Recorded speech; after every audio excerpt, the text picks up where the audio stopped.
দক্ষিণ ত্রিপুরার শান্তিরবাজার মহকুমার বাইখোড়াতে চলছে রথ উৎসব পালনের চূড়ান্ত প্রস্তুতি। বাইখোড়া ইসকন কেন্দ্রের উদ্যোগে এই রথযাত্রা উৎসবের আয়োজন চলছে।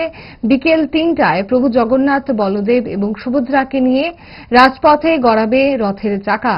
এই মহামিলনের উৎসবে সমস্ত ধর্ম বর্ণ নির্বিশেষে ভক্তপ্রাণ মানুষের উপস্থিতি কামনা করা হয়েছে বাইখোড়া ইসকন কেন্দ্রের তরফে।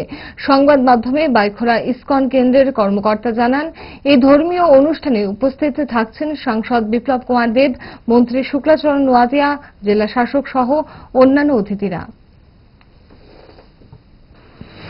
ভক্তবৃন্দ, অত্যন্ত আনন্দের সঙ্গে জানাচ্ছি আগামী 16ই জুলাই অর্থাৎ আগামীকালকে 31শে আষাঢ় ভগবান জগন্নাথ দেবের রথযাত্রা মহোৎসব অনুষ্ঠিত হতে চলছে আমাদের দক্ষিণ ত্রিপুরায় বাইখোড়া ইসকন মন্দিরে, শ্রী জগন্নাথ জিউ মন্দির।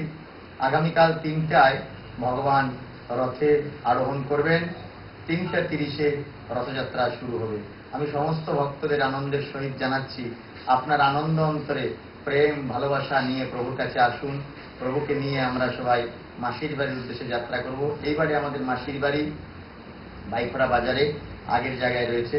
17 জুলাই থেকে 23 জুলাই পর্যন্ত আমাদের প্রতিদিন সন্ধ্যায় ভজন কীর্তন, বিভিন্ন পাঠকদের দ্বারা ভগবত লীলা মহিমা বর্ণনা, তারপরে ত্রিপুরা রাজ্যের স্বনামধন্য খ্যাতনামা শিল্পীদের দ্বারা যেটা আইসিএ ডিপার্টমেন্ট অ্যারেঞ্জমেন্ট করছে সাংস্কৃতিক অনুষ্ঠান, সেগুলো আপনারা দর্শন করবেন।